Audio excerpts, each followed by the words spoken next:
Hi, and welcome back to the Plant-Based Quick Cooking Show. I'm Karen, and we're coming to you today from the Center for Plant-Based Living here in St. Louis, Missouri. If you're ever in the area, please come on in and take a cooking class or visit us virtually online. I'd love to have you. Okay, every week, every Tuesday, we drop a new video. And if it's a recipe, it's always going to be two things. It's going to have 7 or less ingredients, and we're going to always do it inside of 30 minutes. That's quick. Okay, let's get started. Today it's kind of a twofer, if you will. I'm going to give you a really fantastic, creamy, dairy-free, plant-based, and oil-free dressing that I think that you're going to love. And you can use it actually in a couple of different ways. And then, wait for it, I'm going to show you how to dress kale correctly. Just by using this one technique, I have gotten more people to dive and really enjoy kale, dive into and really enjoy kale. So I think that if you have somebody in your family, or if you are thinking, ugh, kale, it's woody, it's gross, it's bitter, it kind of is if you don't dress it correctly. If you have somebody who really does not like kale, I bet you will win them over by doing this one technique. Let's get started. Okay, to a blender, any old blender, doesn't need to be a high-speed blender. We're going to add our creaminess, tahini paste, and the recipe will be attached down below. This is about a 1/4 of a cup or so. And by the way, I have 2 bunches of kale here, so maybe I'm going to add just a little bit more. And this is all to taste, but I do have some measurements for you in the recipe. Always garlic. I'm adding 3 cloves of garlic because I love garlic. A little bit of salt, so a heavy pinch of salt. Very heavy. You control that. If you want a little bit less sodium in here, but you still want that savoriness, go ahead and add, what I like to do is add coconut aminos. So it gives it kind of that savoriness, a little bit salty with a little bit of lower sodium.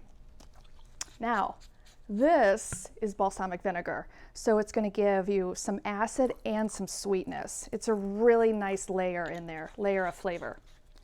And we're going to add also a little bit more acid as well from a lemon.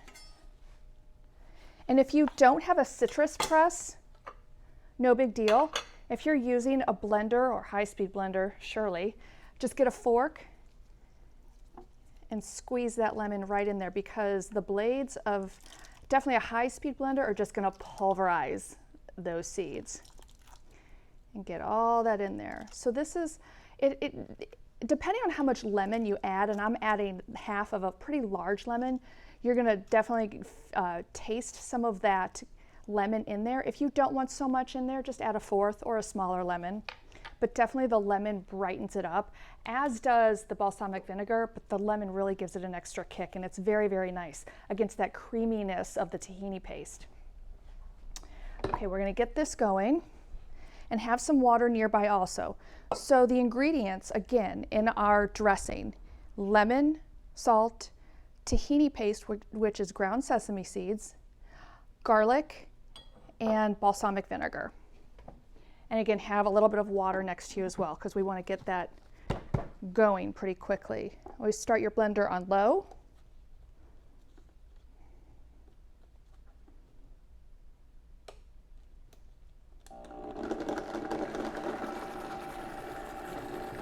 Okay, and I'm going to add the water. I'm going to add probably a 1/4 of a cup, not too much, because I want a little bit thicker dressing. I can kind of hear the rattle of the garlic in there, so I'm going to kick it up.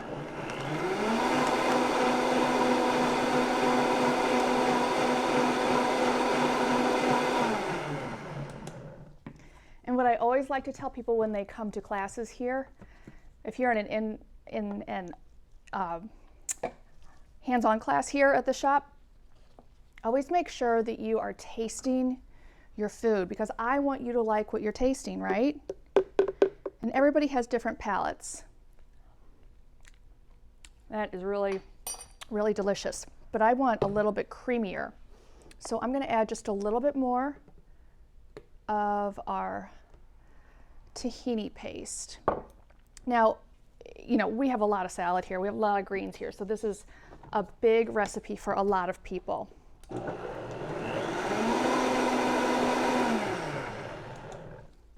And then you just, you know, if it's a little bit too salty, maybe add a little bit more fat from the tahini or a little bit more balsamic.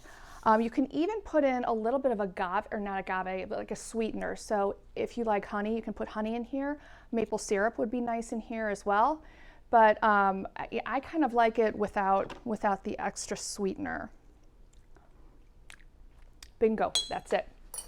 Okay, so we'll put all this stuff to the side so that you can see how I'm going to do this kale.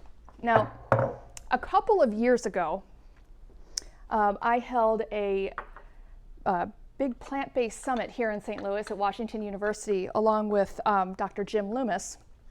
Here, Jim is the medical director at the Physicians Committee for Responsible Medicine with Dr. Neil Barnard at PCRM. He's also the medical director here at the Center for Plant-Based Living. And so he and I had this great idea to put together a summit at Washington University, and we invited Dr. Greger and Dr. Esselson, and Ann was here too. But I wanted to do something kind of different. I didn't want people to know about. So during my cooking demo, and Ann and I figured all this out, but Ann Esselson came down to the stage with me, and we started cooking together, and we made this great big kale salad. Well, before that, she and I were emailing back and forth together just to kind of figure all this out. And I said, hey, you know, I have this great idea. Will you please cook with me? I'd be honored. I think it'd be a great show. And she's like, oh my gosh, yes. What do you want to do? And I said, well, you know, of course we'll do kale or greens or something. I said, because I know how you really like to put on a show with kale. And she said, Karen, I would love to strip with you. If you've ever seen Ann Esselson with kale, she loves to strip the kale off of the stem, and she's very good at it, and it works for her 100% of the time. Not for me. So we'll see if we can do it today. Now, the way that I cut kale, you do not need to take the stem off of it, or you don't need to take the leaf off the stem, but we'll just go ahead and try it today and see what happens. So you want to grab the bottom of the leaf and take your index finger and your thumb and just lightly take the stem off. That wasn't too bad, huh? We'll give it a couple more. Oh my goodness. Oh, Anne would be so proud. Hey, it's working today. Oh, we got a half one. Okay, I've already done, this is already cleaned and cut kale, as you can see. Now, when I cut kale, I like to take the leaves, and though they're going to be, you know, I like this curly kale personally, and you can find it at just about any grocery store, of course, and try to get organic. The kale is one of the more heavily sprayed greens, so if you can find organic, I would suggest you get that.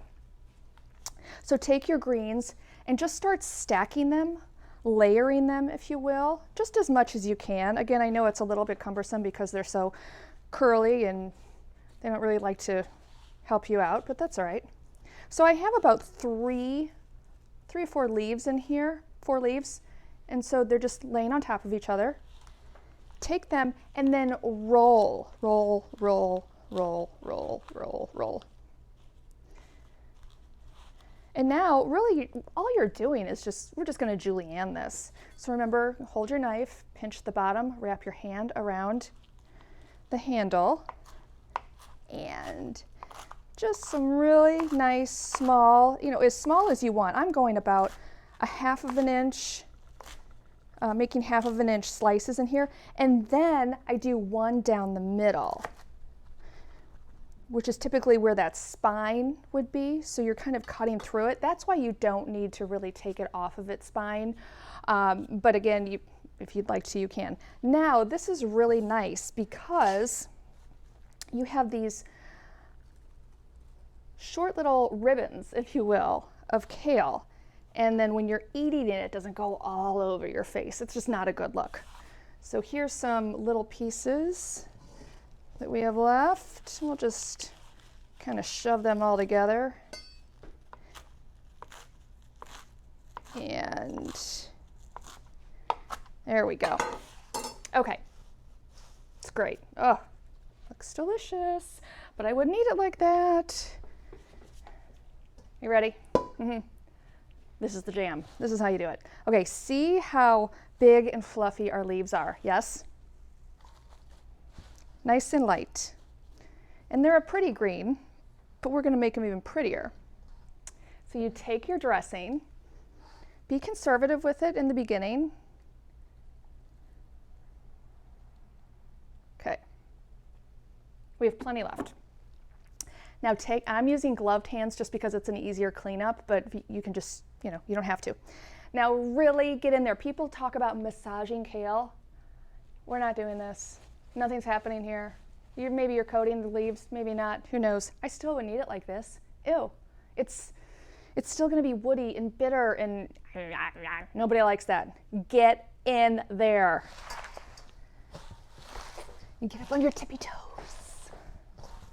And really work that kale over. Get in there. I'm kind of tearing also as I go, and I really am up on my tippy toes. And you might be able to see, I'll give you a better look in just a second, that it is turning bright green. What's happening now is you are breaking down all those tough fibers in these beautiful leaves and infusing the dressing right in there so that it's becoming nice and soft. I like to use the highbrow culinary term of wilty. It becomes very wilty. It starts to smell really, really delicious. And I can't wait to eat it. Now, you could do this for a couple of minutes easily. We're not going to. Turn it, turn it, turn it, get in there.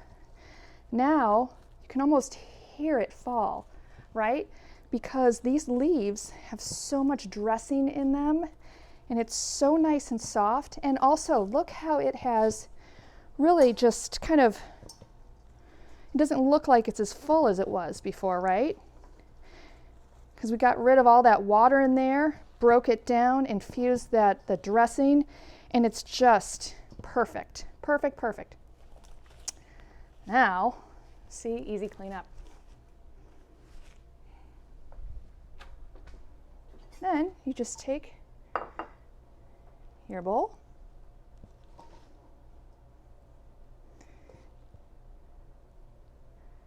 and this, it's just such a perfect little salad. And you can see how you can do this with any of your dressings. And we'll go ahead and add just a little bit of red onion and a few little walnuts. And that is the perfect little side salad for any time. Or shoot, if this is your meal, eat the whole thing. No judging.